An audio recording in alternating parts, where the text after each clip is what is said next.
my name is Andy Hamilton. I'm 55 years old. I was diagnosed with myeloma in August 2008. I've had various treatments, but I'm currently on Revlimid at the present moment. My wife is USA. We travel to Thailand regularly to visit her family.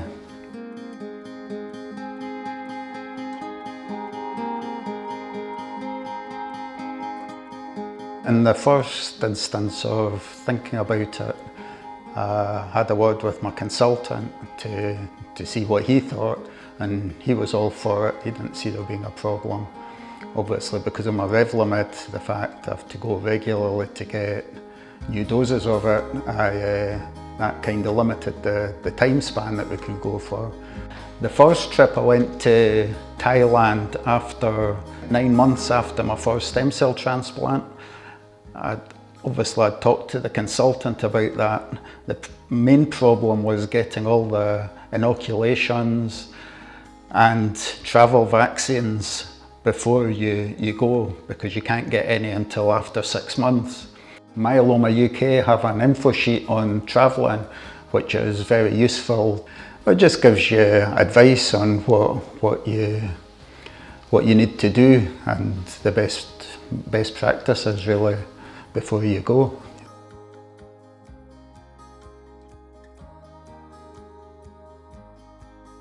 I went to see the nurse at my local surgery, and obviously she knows that I've got myeloma from giving blood regularly, and she made sure I had everything. Obviously I couldn't have any live vaccines, which they just won't give me. Malaria, it's actually my consultant that asked him about malaria and if I should take vaccinations, and he said no, he'd rather I didn't go anywhere where there was a risk of malaria. So Thailand, the main bit of Thailand's okay, it's just around the border areas there's a malaria risk, so I just keep away from them.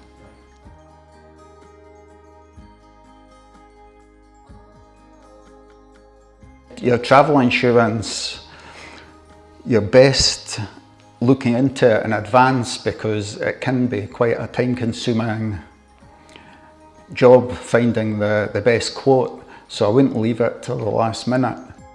Talk to Myeloma UK and the Maggie Centre and get their list and take their advice. What I wouldn't do is, some of the insurance companies offer you travel insurance but without including myeloma, and the myeloma is unlikely to cause you a problem on a holiday, but if you broke a leg or did something like that, they could quite possibly say that your bones were weakened because of the myeloma. I had been using a company before, but when I said I was going to America, it suddenly got very expensive. I got some insurance companies and tried them, and eventually I got it down to a realistic price that was only just over twice what my wife had to pay.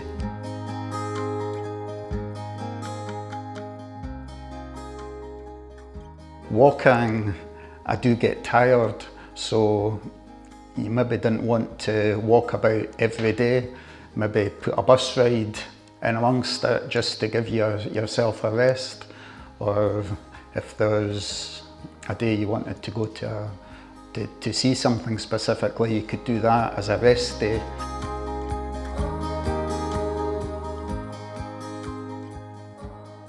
I'm very careful on food, and USA helps me a lot here, just checking food. Especially in Thailand, there's street food which is excellent, but you have to make sure it's very well cooked and watch them for a wee while just to make sure they're cooking it properly.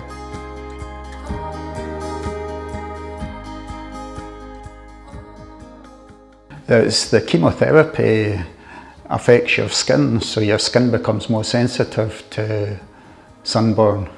So yeah, if you've had chemotherapy, you have to be careful.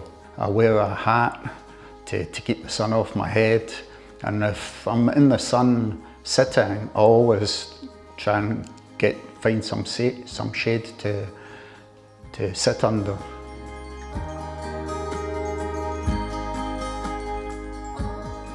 The medication that you'll maybe have to take with you, I had to take Revlimid, bone strengthening drugs, painkillers, and a blood pressure pill, and I leave them all in the original box with my name written on it. I always carry them in my hand luggage, so if there's a problem, they're not trying to open your suitcase to find out what's inside it. I've never had any problems, I've never been asked anything about them.